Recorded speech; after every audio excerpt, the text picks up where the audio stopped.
राधे राधे दोस्तों, कैसे हैं आप सब। कमेंट बॉक्स में राधे राधे लिखकर ज़रूर बताइएगा। दोस्तों आज मैं आपको बताऊंगी सफला एकादशी, जो कि अभी हाल ही में आने वाली है।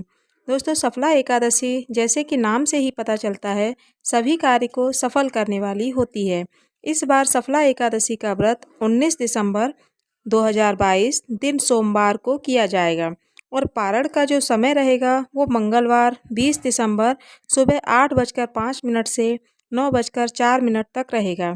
तो दोस्तों पारण विधि जल या तुलसी दल से करना चाहिए।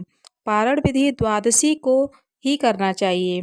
आज मैं आपको सफला एकादशी की कथा, जो कि शास्त्रों में वर्णित है, वह सुनाऊंगी। और साथ ही आपसे रिक्वेस्ट है कि अगर आप मेरे चैनल पर नए आए हैं तो चैनल को प्लीज़ सब्सक्राइब कीजिए, क्योंकि मैं आपके लिए लेकर आती हूँ सभी प्रकार के व्रत व त्योहारों की कहानियाँ एवं उनसे जुड़ी हुई जानकारियाँ। तो आइए सुनते हैं पौष मास में कृष्ण पक्ष में आने वाली सफला एकादशी की कथा। भगवान कृष्ण बोले, हे युधिष्ठिर, मैं दान, स्नान, तीर्थ, तप इत्यादि शुभ कर्मों से शीघ्र प्रसन्न नहीं होता हूँ। एकादशी व्रत करने वाला मुझे प्राणों के समान प्रिय लगता है। पौष मास के कृष्ण पक्ष की एकादशी का नाम सफला है, सब कार्यों को सफल बनाने वाली। इसमें नारायण जी की पूजा होती है।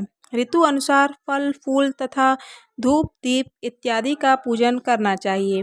महात्म्य की कथा भी करती हूँ, प्रेम से सुनो। चंपावती नगरी में महिष्मान नाम का राजा राज्य करता था। उसके 4 पुत्र थे। बड़े पुत्र का नाम लुम्पक था। वह बड़ा ही दुराचारी था।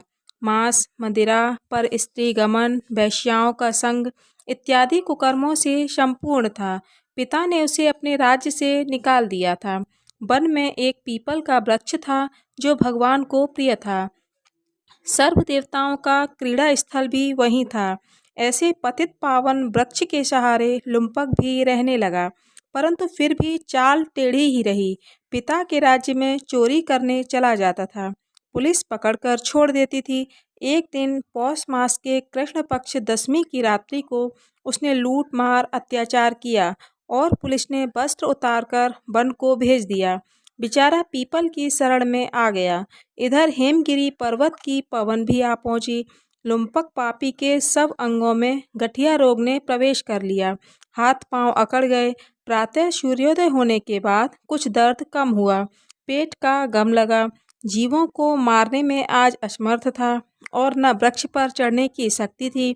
नीचे गिरे हुए फल बीन लाया और पीपल की जड़ में रखकर कहने लगा, हे प्रभु, वन फलों को आज आप ही भोग लगाइए। मैं अब भूख हड़ताल करके शरीर को छोड़ दूंगा। मेरे इस कष्ट भरे जीवन से मृत्यु ही भली है। ऐसा कहकर प्रभु के ध्यान में मग्न हो गया। रात्रि भर नींद नहीं आई।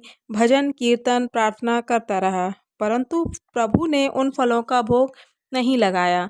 प्रातःकाल हुआ तो एक दिन दिव्य अश्व आकाश से उतरकर उसके सामने प्रकट हुआ और आकाशवाणी द्वारा नारायण जी कहने लगे, तुमने अनजाने में सफला एकादशी का व्रत किया है। उसके प्रभाव से तेरे समस्त पाप नष्ट हो गए। अग्नि को जानकर या अनजाने हाथ लगाने से हाथ जल ही जाते हैं। वैसे ही एकादशी भूलकर रखने से भी अपना प्रभाव दिखाती ही है।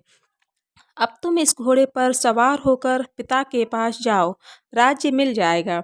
सफला एकादशी सर्व कार्य सफल करने वाली है। प्रभु की आज्ञा से लुम्पक पिता के पास चला गया। पिता ने उसको राजगद्दी पर बिठाकर अपने आप को वन में तप करने चले गए। लुम्पक के राज्य में प्रजा सब एकादशी का व्रत विधि पूर्वक किया करती थी। सफला एकादशी को महात्म को सुनने से अश्वमेघ यज्ञ का फल मिलता है। फलाहार इस दिन नारियल, नींबू, नादर, सुपारी आदि अर्पण करके नारायण भगवान की पूजा करनी चाहिए। इस दिन तिल और गुड़ का सागार भी लिया जाता है। तो दोस्तों आज के वीडियो में बस इतना ही। मिलते हैं अगली वीडियो में। तब तक के लिए सभी को प्यार भरा राधे राधे।